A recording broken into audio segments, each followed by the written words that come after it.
Começa agora o programa Bem Viver, uma prosa sobre saúde, bem-estar, comida e agroecologia. Produção Rádio Brasil de Fato.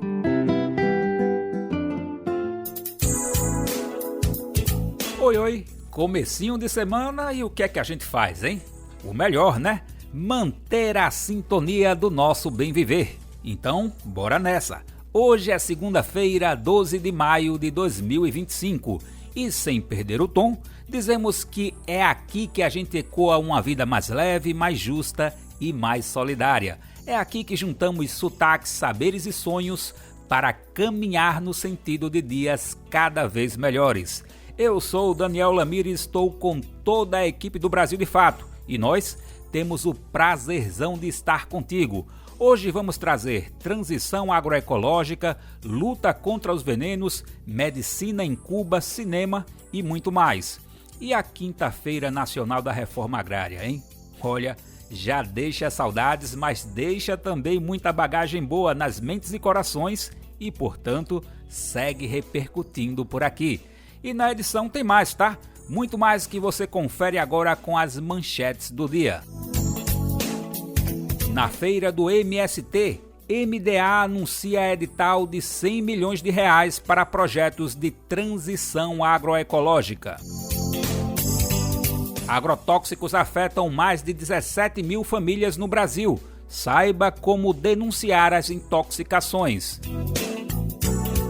A autora Natália Protásio relata que não conseguiu escrever nada sobre tragédia do Rio Grande do Sul um ano após enchente. Quase 100 jovens do Nordeste se preparam para cursar medicina em Cuba. O premiado Ainda Estou Aqui será exibido em mais de 10 mil salas de cinema na China. Tem essas e tem mais e você confere no Bem Viver completão que tá só na entrada. Programa Bem Viver. E o nosso abre da edição de hoje adentra o conceito de transição agroecológica. O termo já é bem sugestivo para a gente entender, mas vale aprofundar porque é uma questão bem ampla, tá? Para começo, a gente destaca que esse é um processo de transformação na forma de agricultura. São agricultores e agricultoras que mudam dia a dia de uma agricultura convencional para novos princípios, ou seja, modelos mais sustentáveis baseados na agroecologia. E quando se fala no assunto, é muito comum, as pessoas lembrarem de uma agricultura sem agrotóxicos. E isso, óbvio, não está errado. Mas é importante destacar que não é só isso não, viu? É bem mais. Além de ecológica, podemos destacar também dimensões econômicas, sociais, culturais, políticas e éticas. E só para exemplificar na questão econômica, a gente pode citar a autonomia das famílias e o fortalecimento local. No social e cultural, a valorização dos saberes tradicionais e fortalecimento da organização comunitária rural. Política e ética, a promoção da justiça social e a divisão justa do trabalho entre todas as pessoas da família. Enfim, é muita coisa boa e importante que, por exemplo, extrapola e muito essa simples ideia de alimentação orgânica. E cá para nós, Apenas o rótulo de orgânico não significa que estamos dando passos para um mundo melhor, Por isso, a gente deve destacar sempre a importância de uma transição agroecológica cada vez mais ampla. Mas o processo ainda esbarra na dificuldade na adoção em larga escala devido à falta de apoio técnico e financeiro. Essa é uma reivindicação, por exemplo, de famílias do assentamento Che Guevara em Moreno, Pernambuco. O agricultor Valdemar Félix da Silva, conhecido como Dema, cobra mais apoio para a transição agroecológica. Em 2023, ele foi entrevistado por Afonso Bezerra sobre a experiência do assentamento. Apesar da falta de apoio, a comunidade se destacou durante a pandemia de Covid-19 doando alimentos a quem mais precisava. Mas ele destacou que novos passos podem ser dados, principalmente na questão alimentar. O governo investindo na gente aqui vai ganhar todo mundo. Vai ganhar município, vai ganhar a periferia lá da cidade, agora na nossa cidade. E mais, levar alimento com custo né, justo para essas pessoas lá da periferia. Com a transição agroecológica, as famílias mudam dia a dia o espaço do assentamento Che Guevara. Antes do direito à terra, o cenário era de uma monocultura de cana-de-açúcar, e isso representava condições precárias de trabalho, além da destruição da natureza. Hoje tudo segue mudando, seja no visual, mais diverso e cheio de vida, seja nas relações que geram comida saudável. Mas, assim como nesse exemplo do Che Guevara, a transição não é uma tarefa simples. Mais um passo no sentido de apoio à transição agroecológica foi dado na semana passada pelo governo federal.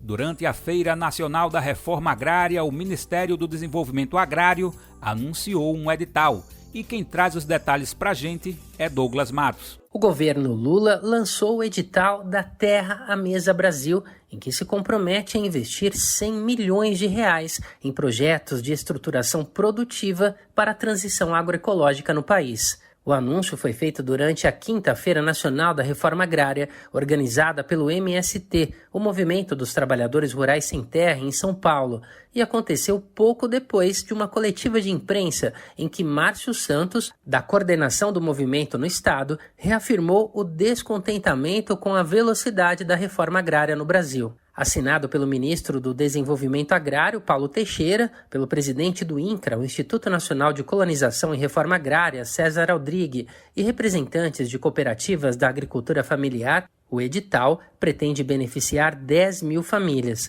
O investimento deve variar de 2 milhões até 8 milhões de reais por projeto, que devem ter como eixos estruturação produtiva, assessoria técnica ou formação. Entre as pessoas beneficiárias, 50% devem ser mulheres agricultoras e 20% jovens rurais. Ao Brasil de Fato, Paulo Teixeira explicou que se trata de um financiamento para a agricultura camponesa que não consegue acessar o PRONAF, que é o Programa Nacional de Fortalecimento da Agricultura Familiar, e nem empréstimos bancários. Para aumentar a produção agrícola desse produtor pequeno, para que ele possa produzir, para alimentar a sua família e para ter uma renda vendendo os seus produtos nas imediações das cidades.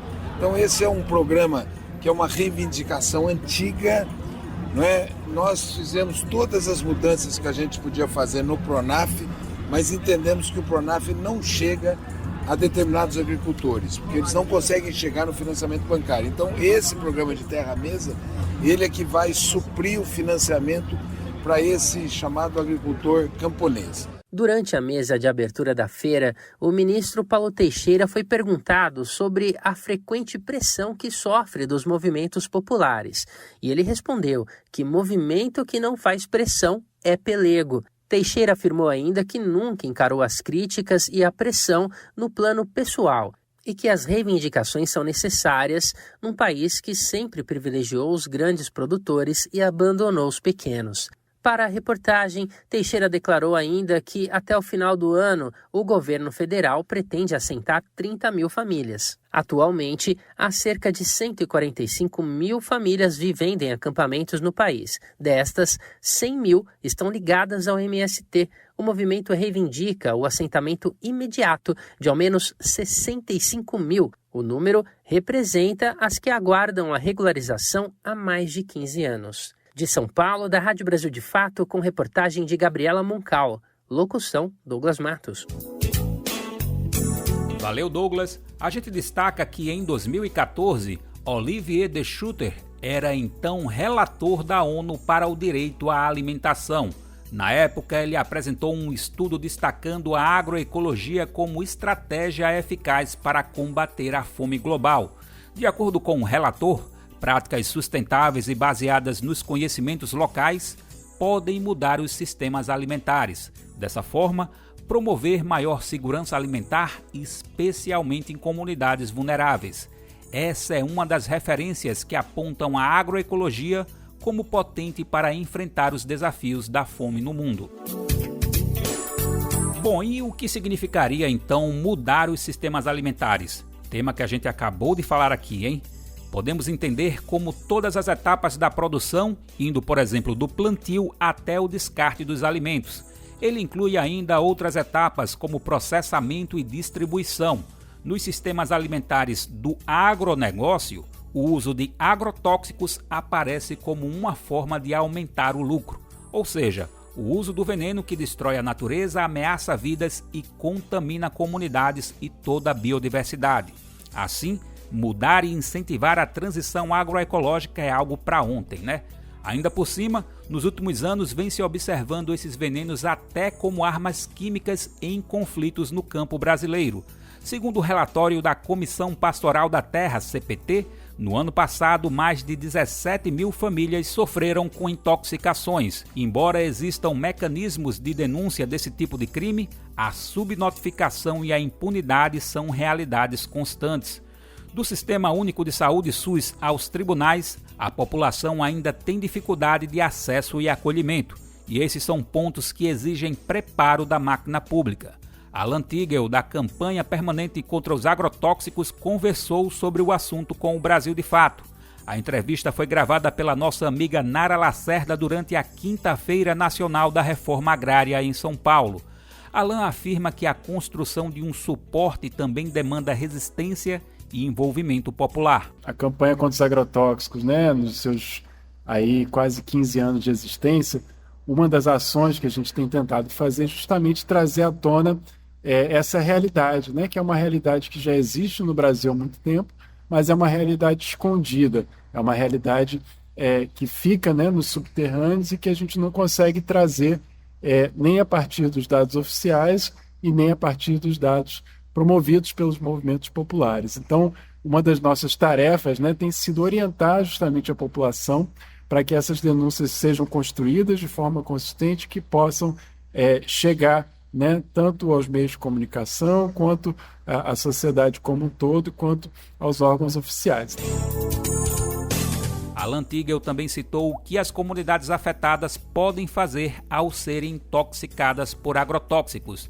Uma primeira dica é via sistema de saúde. A primeira coisa que é super importante de ser feita é que se busque o sistema de saúde, quando houver um caso de intoxicação, e que se exija o preenchimento da ficha de intoxicação, de notificação de intoxicação exógena. O que é isso?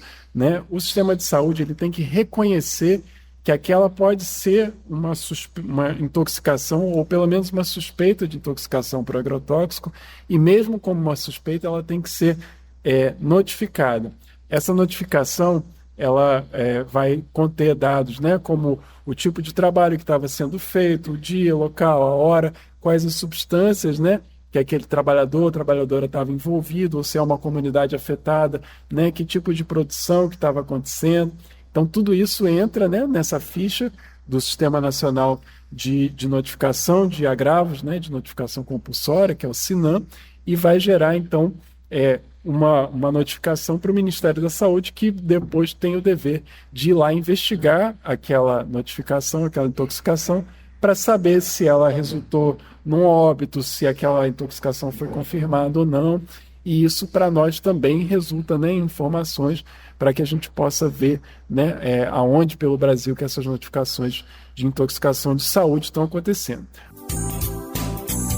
De acordo com Alan Tigel, outro passo é a denúncia através dos órgãos de justiça. Então isso pode ser feito através da Polícia Ambiental, através do Ministério Público, ou através da própria polícia, a partir de boletins de ocorrência. E é fundamental que esse fato seja documentado. Fotos, vídeos, todo tipo de evidência ajuda muito, porque depois isso vai gerar uma investigação e que precisa, então, ser comprovada. A terceira forma de atuação, de acordo com Alan Tigel, é por meio de análise laboratorial. Mesmo assim, ele afirma que esse caminho é o mais difícil entre os três. O Brasil tem hoje uma deficiência muito grande em laboratórios públicos de análise de agrotóxicos, seja na contaminação nas plantações, seja agrotóxicos nos alimentos, seja na água. Então, então, um outro caso muito importante é o caso da contaminação de abelhas também. Então, tudo isso era super importante a gente ter essa rede de laboratórios. Esses laboratórios existem, mas muitas vezes os exames são caros. Então, é importante que a gente tente acessar órgãos como a própria Fiocruz ou outros institutos públicos de pesquisa que possam ajudar nessa investigação. Mas tendo, né, uma boa notificação, uma boa documentação do caso, já é um ótimo começo para que os órgãos competentes possam registrar. E, por último, indicar, né, todo mundo acessar o site da campanha contra os agrotóxicos.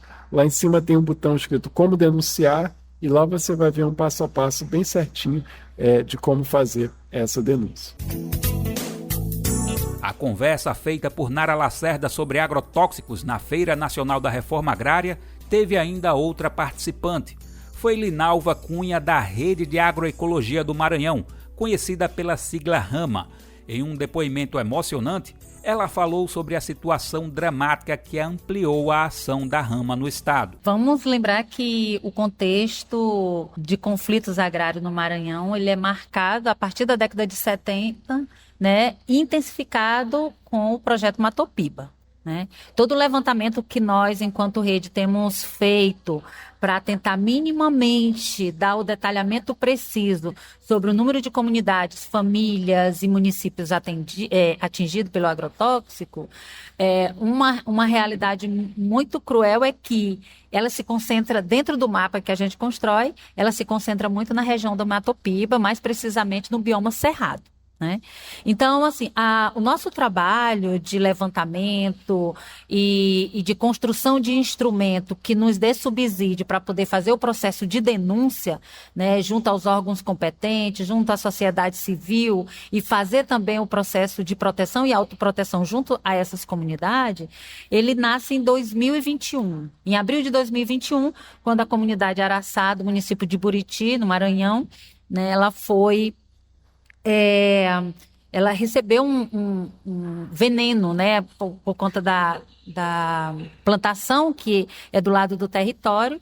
A comunidade, o território foi basicamente também recebeu uma chuva de veneno, e uma criança de 7 anos, né, ela foi atingida diretamente, onde teve seu corpo todo ferido, machucado, sua pele, conforme o depoimento da sua mãe no ano passado, na audiência pública em Brasília, a sua pele derretia, né, provocada pelo veneno. Então, quando essa denúncia chegou até nós, né, nós entendemos que não dava para a gente poder só ouvir e também só continuar fazendo os anúncios de que a agroecologia ela é importante porque ela garante a soberania alimentar dos povos, ela garante o processo de produção e reprodução desses povos em seus territórios, mas nós sabíamos que era preciso combater outras temáticas que agride a perpetuação desses povos, e uma delas seria o agrotóxico. E aí foi quando a RAMA, né, a Rede de Agroecologia do Maranhão, começou a discutir instrumentos, formas de levar essas informações para os territórios e, ao mesmo tempo, contribuir para que eles nos ajudassem, né, a fazer esse levantamento in loco, esse levantamento preciso, com fotos, com vídeos, né, seja com vídeos no ato da pulverização, por drone ou por avião ou por gafanhoto, mas também da sua plantação perdida, né? A entrevista feita por Nara Lacerda traz muitos outros pontos relacionados ao combate aos agrotóxicos. Então, a dica é você conferir no site brasildefato.com.br. Se alimentar como um ato político e comida sem veneno? O Armazém do Campo reúne as duas coisas com a agricultura familiar orgânica e agroecológica dos assentamentos da reforma agrária. São várias lojas espalhadas pelo Brasil com produtos do Movimento Sem Terra, MST, além de atividades culturais, cafeteria e almoços coletivos. Encontre o Armazém do Campo mais próximo de você pelas redes sociais e venha. Traga sua família e amigos para conhecer um novo jeito de comer bem.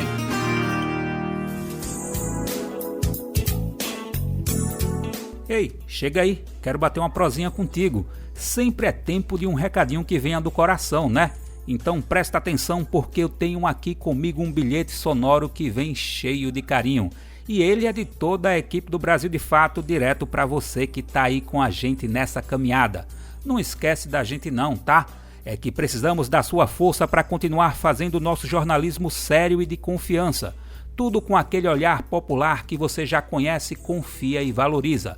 Nosso compromisso é com a verdade, com os povos, com o mundo. Então, é com você. E olha só, de um jeito simples, você pode nos ajudar e fazer toda a diferença. É só entrar no nosso Apoia-se, a plataforma onde dá para contribuir com o valor que couber no seu bolso. Chega mais nessa parceria para combater a desinformação e construir um futuro mais justo para todo mundo. Topa? Então vem com a gente, é só acessar apoia.se/Brasil de Fato. E ó, o link também está na descrição desse episódio aí na sua plataforma de podcast favorita. Tamo contando contigo, tá? O Brasil de Fato te apresenta integrantes de movimentos populares. Sou o Alir Rabah, sou um brasileiro palestino, descendente de palestinos nascido no Brasil e presido a Federação Árabe Palestina do Brasil, que representa essa demografia emigrada e diaspórica no Brasil. Nós integramos a luta nacional do povo palestino na diáspora para libertar a Palestina que está sob ocupação sionista há 77 anos.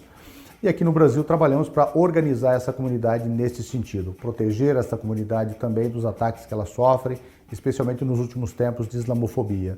E todo esse trabalho, evidentemente, também agora está sendo impactado pelo genocídio em curso na Palestina.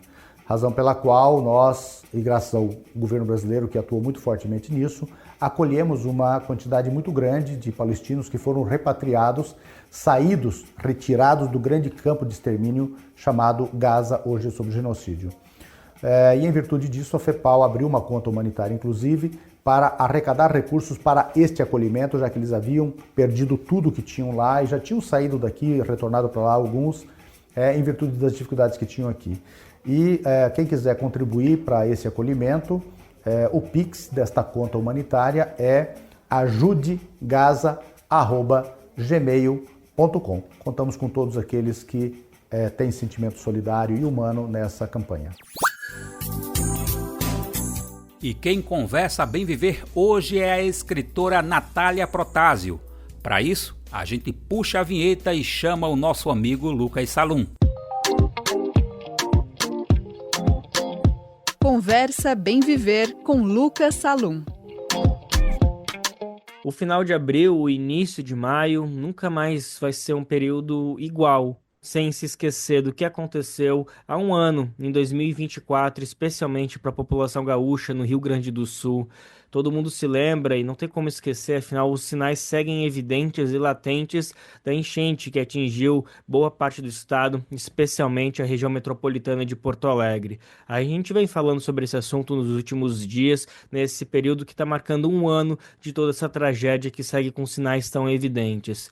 Para se lembrar um pouquinho mais do que foi e do que ainda está sendo em alguma medida, quem conversa Bem Viver hoje é a escritora Natália Protásio. Na verdade, ela é de Pernambuco, mas estava em Porto Alegre no período. Ela é formada em Psicologia Social, ela tem mestrado em Psicologia Social pela Universidade Federal do Rio Grande do Sul. Ela é autora das obras Aqui Dentro, publicada em 2020, também Pela Hora da Morte, de 2022, que faz um retrato sobre a pandemia, e a obra mais recente dela, A Faxineira Mais Bem Paga do Bonfim, esse publicado ano passado, em 2024. Natália, desde já, muito obrigado pela disponibilidade para conversar com a gente. É um tema difícil de falar, duro, mas muito importante lembrar das pessoas do que aconteceu, porque, na verdade, de certa forma, ainda está acontecendo. Então, obrigado pela disponibilidade para atender a gente aqui do Brasil de Fato, viu? Obrigada eu, Lucas, pelo convite. Bom, Natália, queria que tu repetisse um pouquinho sobre como foram os impactos pessoais. Cada um tem uma história e no final os relatos se coincidem em alguns aspectos, mas a tragédia foi tão dura que cada narração, cada relato da pessoa merece ser contado e precisa ser ouvido. Então eu queria começar esse papo te ouvindo um pouquinho sobre como foi, especialmente a partir do dia 6 de maio de 2024, a tua vida em Porto Alegre. O dia 6 de maio foi o dia que o fim do mundo chegou de verdade na minha vida. Eu tive a oportunidade de escutar a Júlia Dantas falando sobre o assunto na Flip, e na época, ali acho que início de outubro, ano passado, tudo era muito recente, e eu lembro que eu chorei a entrevista dela inteirinha, e ficou uma sensação de tristeza pela perda uma perda coletiva, mas uma sensação de, graças a Deus, eu não sou louca, não é só eu que estou sofrendo. Então, quando a gente passa por uma desgraça pessoal na nossa vida, eu acho que deve chegar algum momento que a gente se sente muito solitário. Mas a enchente no Rio Grande do Sul afetou o estado inteiro, incluindo as pessoas que não foram afetadas diretamente, foram afetadas porque pessoas que conheciam sofreram pela chegada da água. No meu caso, eu morava num térreo na Cidade Baixa e na segunda-feira a água chegou, era água de recuo, então ela veio calmamente pela rua, como uma visita que fala: olha, vocês têm tempo de sair. A gente não foi pego desprevenido durante uma madrugada, o que eu acredito que tira bastante trauma, mas perdi meu apartamento. Então, a perda é factual, né? Eu que sou cronista e trabalho tanto essa questão de criar ficção com o que acontece, eu não consegui criar ficção com a enchente. A enchente é muito real, ela é muito próxima e ela é imensa. Ela é maior do que eu, então não fiz isso. As crônicas que eu escrevi sobre o assunto são todas muito melancólicas e concretas, assim. Mas foi isso, saí de casa com algumas malas, eu acho que 2 malas, um galão de água, um cooler cheio de coisa que estava na minha geladeira, que depois eu olhei e era tudo inútil. A gente nunca está preparado para desgraça, né? E nunca mais voltei, porque a partir daquele momento eu fui passando de casa em casa, fui para casa de uma amiga, da casa dessa amiga fui para casa da avó de um amigo, e aí depois eu fui para casa da minha tia, e aí fui subindo. Fui para praia, fui para São Paulo, consegui chegar depois em Pernambuco, meses depois, porque fiquei um tempo em São Paulo, e nunca mais voltei para Porto Alegre, para onde eu morava. Então, outras pessoas limparam meu apartamento, outras pessoas entregaram a chave para a imobiliária. Eu só fui pagando boleto. É muito caro deixar coisas para trás. É muito caro perder objetos. E nunca mais retornei. Não sou a pessoa que encarou a enchente, eu sou a pessoa que fugiu. Eu sou a desertora da cidade. E fugi por uma sensação muito pessoal de, na hora que eu estava vendo todo aquele lance acontecer, vendo famílias se unirem, vendo gente encontrando mãe e tal, eu parei um momento e pensei: cara, o que que eu tô fazendo aqui, sabe? Não tem nenhum parente meu no Rio Grande do Sul, o parente mais próximo tá em São Paulo. Se o mundo for acabar, eu não quero acabar do lado da família de outras pessoas. Eu quero acabar do lado da minha família, sabe? E aí comecei essa peregrinação para Pernambuco. Estou atualmente em Pernambuco, mas passei esse um ano inteiro correndo atrás de arranjar emprego, de arranjar onde morar. Um tempo pensei em ficar em São Paulo, um tempo pensei em ficar em João Pessoa. Altas loucuras na mente. Então, os efeitos psicológicos da enchente, eu acho que estão começando a se assentar com esse aniversário de um ano. E é isso. Eu demorei muitos, muitos, muitos meses para aceitar o fato de que a situação que eu estava vivendo tem nome. Um nome muito estranho, refugiada climática. A gente dá risada porque é tudo muito absurdo, um grande vazio viver o fim. Como muita gente mais inteligente do que eu tem dito, né, com a ciência na mão, o fim do mundo começou, ainda não tinha nem nascido. Então, é uma tomada de consciência. E por enquanto é isso. Eu tô refazendo aos pouquinhos. Não retornei para Porto Alegre para morar. Não sei se isso acontecerá um dia, em algum momento, por algum outro motivo, mas por enquanto eu tô por aqui. Nossa, Natália, que difícil, que duro te ouvir. É isso, como eu comentei, o seu relato não é único, com certeza muitas outras pessoas compartilham de uma jornada muito semelhante, mas quando a gente se depara com essa história e começa a perceber a crua realidade, é quando a gente consegue ter a dimensão do fim do mundo, que de fato foi, e tu trouxe algo que eu acho que eu ainda não tinha ouvido, talvez, com essa profundidade, de que a dimensão para as pessoas que estavam naquele momento, lá naquele 6 de maio, é que era de fato um fim do mundo no mundo, né? A gente que estava, por exemplo, eu no caso em São Paulo, que não foi atingido nem 1% pelo que aconteceu, tinha uma sensação que era uma tragédia localizada, mas eu acredito que realmente quem estava lá no olho do furacão, não literalmente, mas parecido com isso, né? De alguma forma foi um furacão, devia ter a sensação que era isso, que era o mundo realmente transbordando e talvez não tivesse mais, que a única opção era se aproximar da família para poder se despedir, afinal o mundo estava, pelo menos a trajetória da humanidade naquele momento estava chegando ao fim.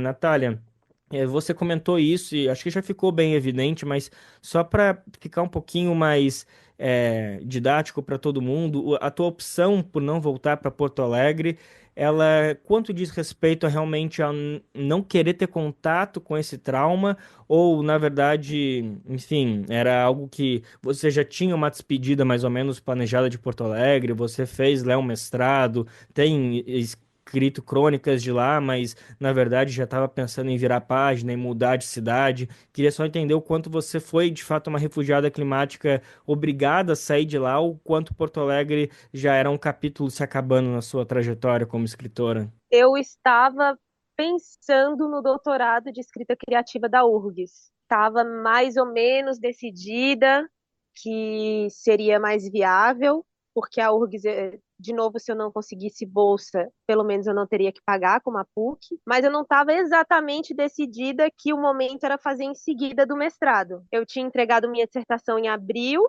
estava só precisando homologar e estava procurando emprego, né? Na área da farmácia, que foi o que sempre me sustentou em Porto Alegre. Não fui para Porto Alegre para estudar, fui para Porto Alegre pelo emprego, para viver, porque eu estava afim de estar numa cidade onde eu conseguisse trabalhar a pé.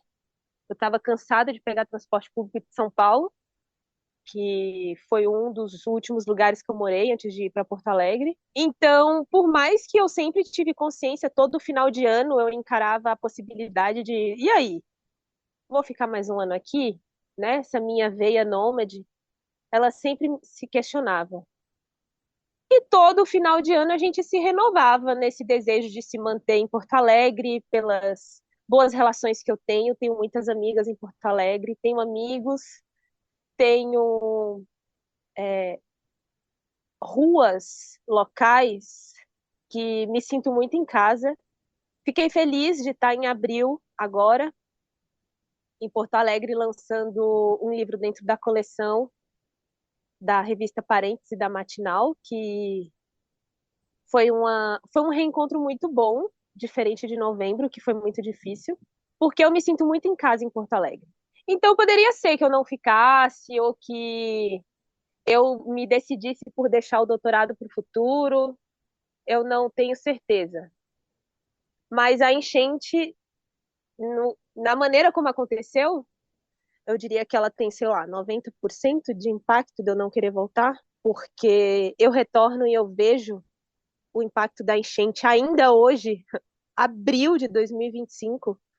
Eu retorno e eu não preciso nem retornar, mas quando eu encontro o descaso da prefeitura, as irresponsabilidades do governo do estado, tanto lugar que parece que foi ontem a enchente, e fora o fato de que provavelmente vai acontecer de novo, entendeu? Eu não tenho nenhum argumento que me proteja psicologicamente da possibilidade de acontecer de novo. Eu falei, não vou morar num lugar para ficar esperando outra enchente, não para ficar esperando o que a gente passou em maio de 24. Então, eu pensei algumas vezes em retornar, pensando assim, será que eu tô me enganando? Será que eu tô... Porque eu acredito que foi muito legítimo a minha fuga no início, mas depois eu fiquei pensando, será que agora eu não estou voltando por covardia ou por forçar uma negação, um desapego? E eu acredito que não. Eu acredito que, por mais que eu esteja aqui em Pernambuco sempre com essa sensação de, por enquanto eu estou aqui, posso passar um ano, posso passar 2, não sei.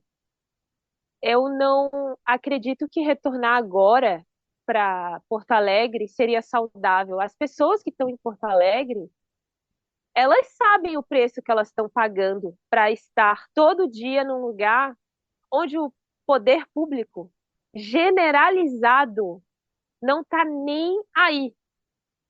por um sentido de prevenção, por um sentido de cuidado da sua população, um respeito pelo que aconteceu, não tem nada disso.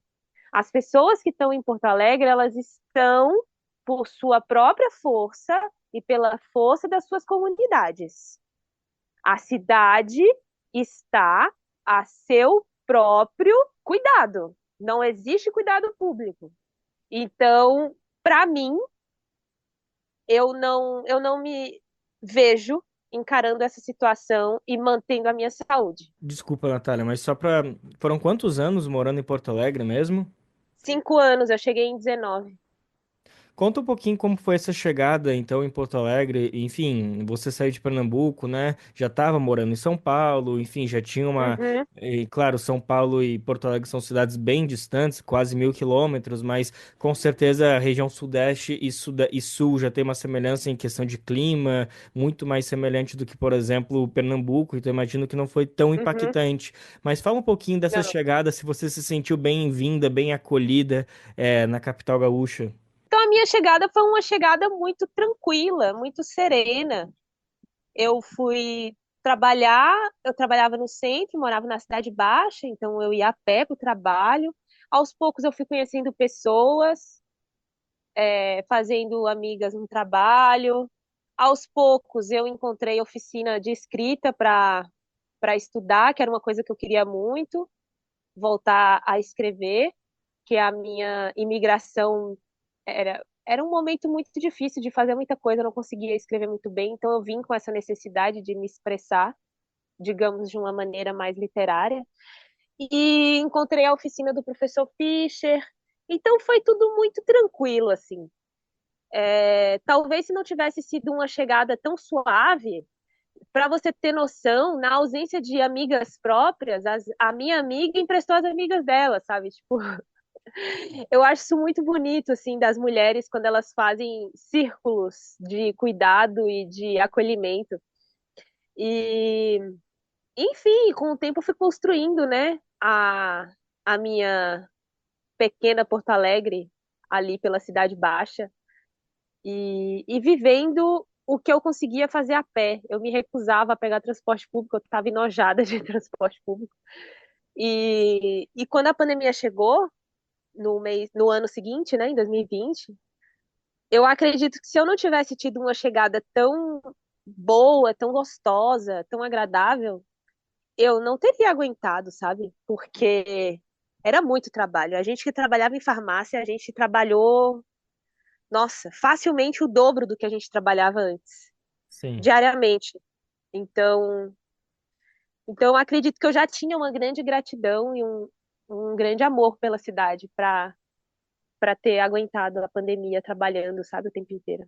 Sim, a gente fala muito dos médicos, enfermeiros, mas quem estava trabalhando na farmácia, sem dúvida, foi o estabelecimento comercial mais requerido, mais procurado. Natália, mas queria fazer uma comparação agora em relação à pandemia, que você escreveu uma obra, né, resultado dessa experiência mundial, né, Uhum. Pela Hora da Morte, foi publicado em 2022, mas no início da nossa conversa tu falou que não conseguiu, ou não sei, não sabe se vai conseguir publicar alguma coisa, vai conseguir traduzir em forma de literatura, em forma de crônica, toda essa experiência tão traumática que foram as enchentes.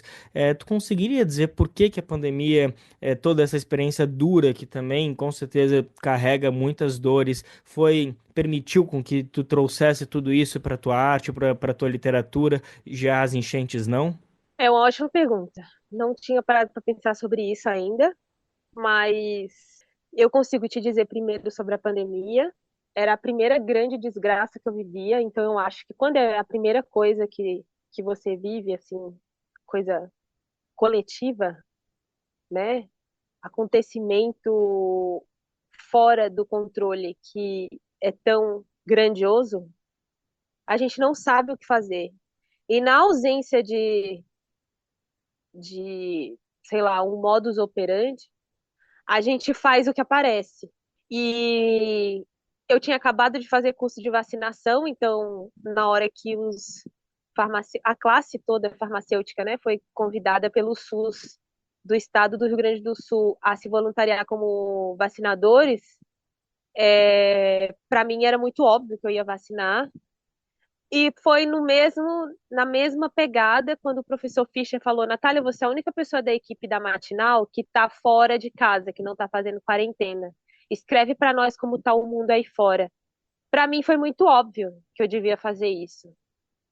Não houve tempo, não houve um momento para me perguntar se eu queria fazer isso. Então, eu não tive a oportunidade de hesitar, eu não tive a oportunidade de dizer, não, eu não quero falar sobre a pandemia, porque eu achei que eu ia morrer, né? Então, eu pensei, enquanto não morrer, eu vou dizendo o que está acontecendo, a hora que eu morrer, outra pessoa continua, porque é isso, né? O relato humano é sempre uma grande continuidade, e tá tudo bem. Eu tinha certeza que eu ia morrer. Na enchente, na hora que a água chegou, eu tinha certeza que eu não ia morrer. Eu tinha certeza que eu ia sofrer. Isso era absurdo, porque eu tinha certeza absoluta que eu não ia morrer da enchente. Eu ia sofrer.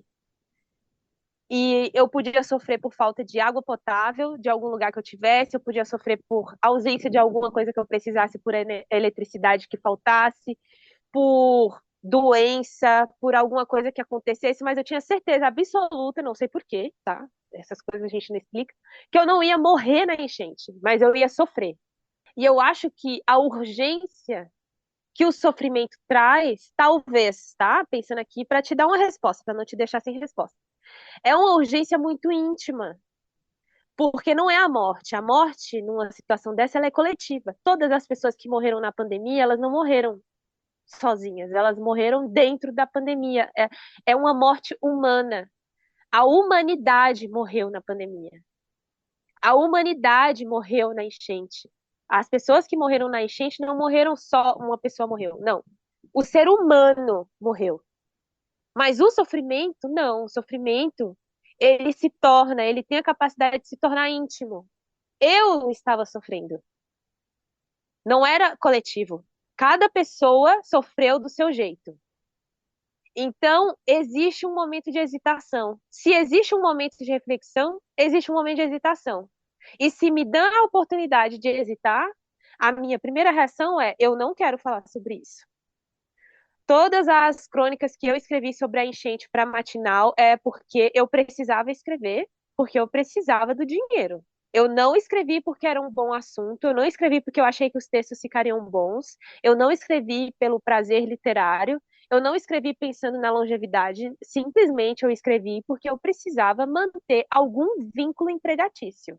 Se eu não tivesse passado pela pandemia, talvez eu tivesse achado que eu ia morrer de enchente, por isso eu escrevesse.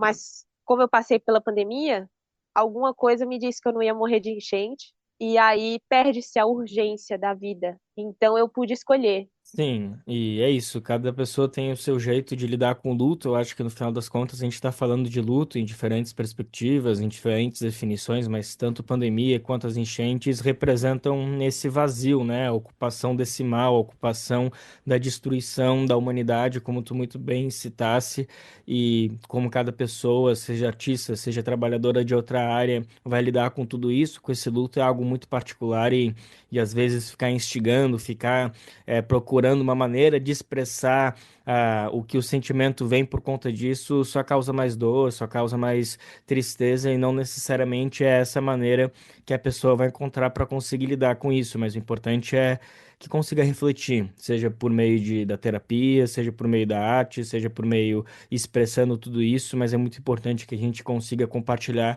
e por isso foi tão bom te ouvir, Natália Protásio, ela que é escritora, a autora dos livros Pela Hora da Morte, Aqui Dentro, A Faxineira Mais Bem Paga do Bonfim. Ela que é de Pernambuco, mas vivia há 5 anos em Porto Alegre, onde ela fez o mestrado em Psicologia Social na Universidade Federal do Rio Grande do Sul, quando aconteceu toda a tragédia que ainda está acontecendo, de certa forma, como ela muito bem explicou, das enchentes que atingiram o Rio Grande do Sul há mais ou menos um pouco mais de um ano atrás. Natália, ia ser muito legal a gente acabar esse papo com mais perspectiva, com uma boa notícia, mas enfim, tem assuntos que fazer isso é forçar a barra, e talvez seja o caso, mas de qualquer forma eu agradeço demais tu ter separado esse tempo para conseguir se abrir, tocar em uma ferida que com certeza está aberta, a gente não sabe quando vai cicatrizar, então obrigado mais uma vez pela tua disponibilidade e pelo teu tempo, viu? Obrigada, Lucas. E eu acho que tem perspectiva, sabe?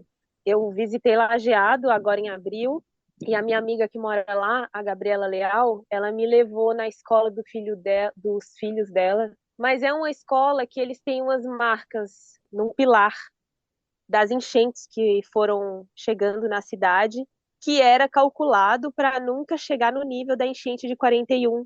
Aí em cima, assim, do pilar, quem visitar Lajeado dá para visitar esse lugar.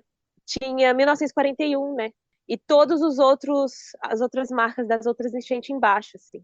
E aí você olha o pilar e lá em cima da parede que cresce desse 1941 tem setembro de 23, maio de 24. Então, assim, é chocante a gente ver onde chegou nas cidades do interior, ali no Vale do Taquari.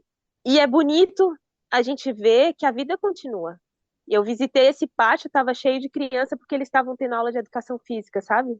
E eu acho que a gente, quando é adulto, não que eu seja uma adulta muito velha, assim, mas a gente coloca as nossas perspectivas em alguns lugares que não são feitos para dar perspectiva. E as crianças estavam lá brincando num pátio que ficou debaixo d'água e elas estão tocando a vida delas, elas estão continuando. E eu acho que é isso, a vida ela continua.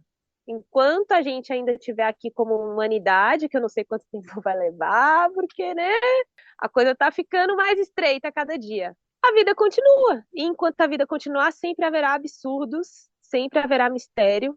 E é isso. Como Lima Barreto diz, fé no mistério e vamos continuar. Vamos em frente. Natália, mais uma vez, muito obrigado, viu? Obrigada, tchau. Conversa Bem Viver com Lucas Salum. Valeu demais, Lucas. Lembrando que você pode ouvir novamente ou até compartilhar o nosso Conversa Bem Viver. Que tal?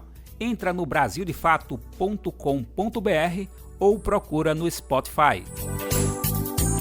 Eita, que chegou aquele momento da gente encher o peito de orgulho e aquecer o coração. É que vamos celebrar a rede que faz o Brasil todinho sintonizar o bem viver. É você aí, sou eu aqui, somos milhares espalhados pelo nosso Brasilzão. Todo mundo nessa parceria em cada pedacinho do país.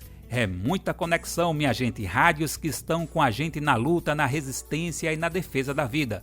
E aproveitando essa frequência boa, vai aqui o nosso abraço cheio de gratidão para cada pessoa que nos ajuda a ecoar o bem viver. Valeu demais por estar com a gente. E nesse embalo, a gente tem que dizer que o que está bom pode ficar ainda melhor. Se você faz parte de uma rádio e está a fim de chegar junto, a porta está aberta, viu? É só dar um pulo no nosso site brasildefato.com.br, clicar em Rádio Agência e depois em Seja Parceiro. Pronto, tá tudo certo. E a gente traz mais um recadinho importante aqui. Se alguém perder o programa na rádio, tem problema não. Fica tranquilo, fica tranquila, é que o Bem Viver também está nas plataformas de podcast. É só buscar aí no Spotify, Deezer, iTunes, Google Podcasts ou ir direto no site do Brasil de Fato. Escute como e quando quiser, tudo do seu jeito, no seu tempo. Porque é aquela história, né? Informação boa, a gente espalha como quem planta semente e colhe consciência por um mundo melhor. Brasil de Fato, uma visão popular do Brasil e do mundo. Leia e ouça as informações que mais interessam no seu dia. Política, economia, direitos humanos, cotidiano, saúde e cultura, tratados com pluralidade e diversidade. Jornalistas, articulistas e movimentos populares reunidos em um só veículo. Esse é o Brasil de Fato.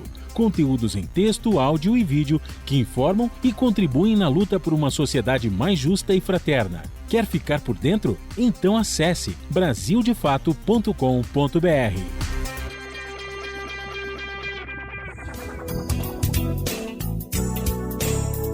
Bom, agora a gente traz uma daquelas notícias que, olha, são cheias de inspiração e esperança por um mundo melhor. É que a Escola Nacional Florestan Fernandes, localizada em Guararema, São Paulo, recebe uma turma histórica. São jovens do Movimento dos Trabalhadores Sem Terra, indígenas, ribeirinhos e quilombolas do Nordeste. Eles e elas se preparam para cursar medicina gratuitamente em Cuba. Acompanhe na reportagem de Mariana Castro. Durante 4 meses, 90 jovens do Nordeste participam de aulas preparatórias na Escola Nacional Florestan Fernandes. Eles vão cursar medicina como bolsistas na Escola Latino-Americana de Medicina, a ELAN, em Havana, Cuba. Depois da formatura, a expectativa é que eles atuem como médicos e ampliem o acesso à saúde em suas comunidades de origem, que incluem assentamentos, quilombos e aldeias indígenas. Quilombola, pescadora e marisqueira, a jovem Clara Lopes, do Quilombo Bananeiras, em Salvador, fala sobre a oportunidade. Quando perguntaram na sala pra gente qual era o seu sonho, a maioria respondeu: é voltar para os meus, é voltar para minha comunidade. Então, assim, vai ganhar, é pra gente ir ganhar o mundo, mas a gente entender que a gente está indo por um propósito, a gente está indo para fazer saúde popular, a gente está indo para fazer uma medicina popular, mais justa e igualitária. Porque a gente sabe que a medicina que chega nos nossos quilombos, nos nossos territórios, ela é muito precarizada. Então a gente está indo para mudar essa realidade, a gente está indo para construir uma saúde que esteja a nosso serviço, que represente a gente. Então eu acho que é mais ou menos esse o sonho desses 90 estudantes. Com idades entre 18 e 22 anos, os jovens atuam em diversos movimentos sociais, como o MST, o Movimento pela Soberania Popular na Mineração, o Levante Popular da Juventude, a Comissão Pastoral da Terra, entre outros. Assentado no município de Madalena, no Ceará, Jardel Gomes reforça a importância da turma. Quando essas pessoas retornarem, não só médicos, mas pessoas humanizadas, para trabalhar onde a gente mais precisa. E, além disso, a gente vai voltar com essa tarefa de estar acompanhando o nosso povo, de não só ser médico de disciplina, mas também médico de consciência. A ELAN é uma das maiores escolas de medicina do mundo, reconhecida pela Organização Mundial da Saúde. A instituição já formou mais de 1.000 médicos brasileiros, por meio de uma parceria histórica com o MST. Sandra Procópio, professora e militante do MST, acompanha a turma durante esse processo. Por mais que Cuba seja um país que esteja passando nesse momento por uma situação de bloqueio, uma situação de conflito, de ataques de todas as formas, todos os lados, né, na sua economia, todas as espécies de bloqueio, ainda assim, o país de Cuba é muito generoso em poder contribuir com a gente, levando nossos filhos, educando nossos filhos. As aulas preparatórias na Escola Nacional Florestan Fernandes são conduzidas pela ELAN e pelo MST. O conteúdo do curso inclui a cultura e a política de Cuba, além de noções básicas de medicina. Os estudantes praticam também a conversação em espanhol e discutem o papel que terão ao retornar como médicos e médicas para fortalecer o SUS nas suas comunidades. Para nós do MST, é uma honra poder enviar nossos filhos, a classe trabalhadora do Brasil, nossos filhos de acampamento, assentamento, nossos filhos da classe camponesa, para fazer medicina na ELAN. Porque fazer medicina, estudar e se preparar para ser os médicos que voltem, que possam contribuir, possam atender bem, que possam lutar pela saúde no nosso país, nos honra muito. Cuidar, promover, preservar, saúde se conquista com luta popular. De São Paulo para a Rádio Brasil de Fato, Mariana Castro. A medicina em Cuba é reconhecida mundialmente por seu enfoque preventivo, comunitário e humanista. O país investe fortemente na formação de profissionais e no acesso universal à saúde. Olha aqui, é importante você saber que não é só no rádio, na TV, no site, nas redes sociais que dá para acompanhar o nosso Brasil de Fato, tá? Já pensou em receber as principais notícias no seu e-mail? Para isso, basta se cadastrar no nosso site e escolher os temas que mais te interessam. Assim você não perde nadinha sobre os acontecimentos aqui no Brasil e no mundo. E tudo com aquela análise crítica e popular que só o nosso BDF tem. Acesse agora brasildefato.com.br/boletim. Eu vou repetir, tá? brasildefato.com.br/boletim. Fique por dentro e se informe com a gente.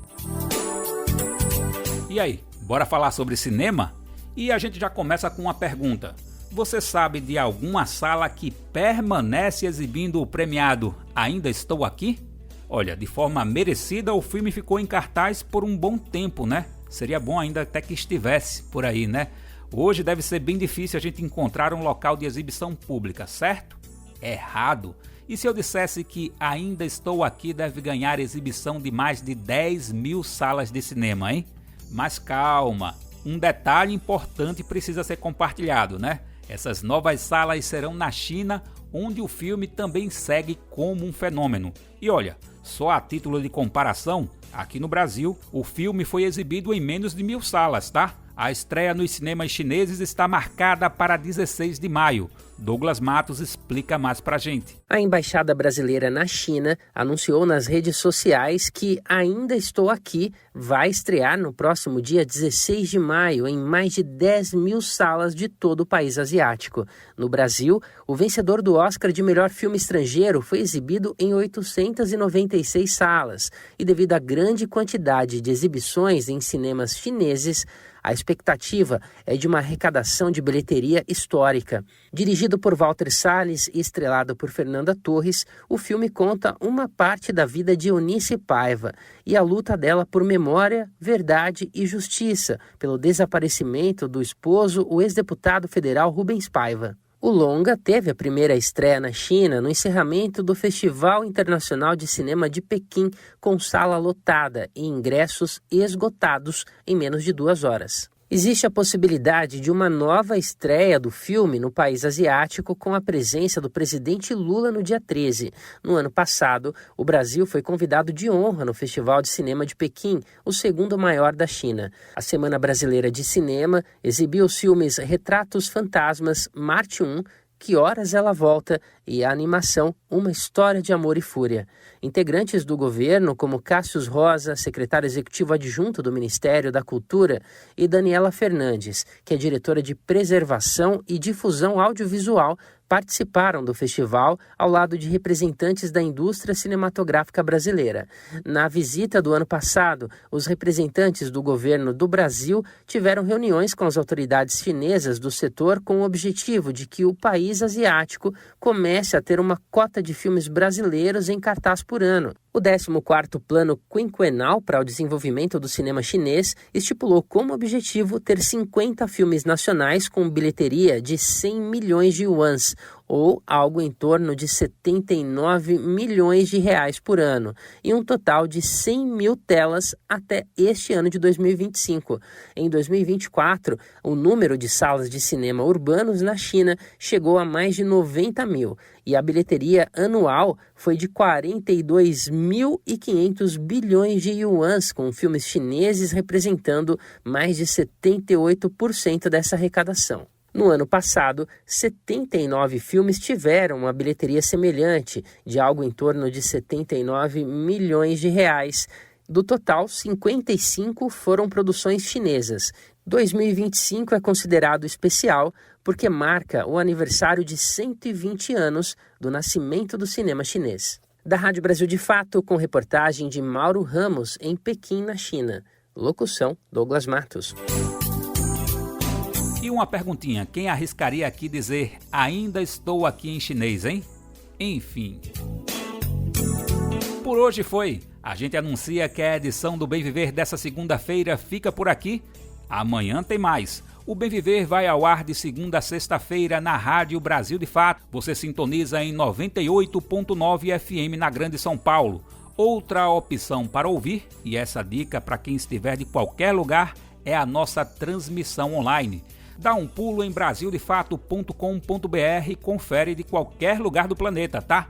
E esse nosso eco vai ainda mais longe. Temos muito orgulho de fazer parte de uma parceria incrível com centenas de rádios. Por isso, em vários lugares desse nosso Brasilzão entramos também em outros horários.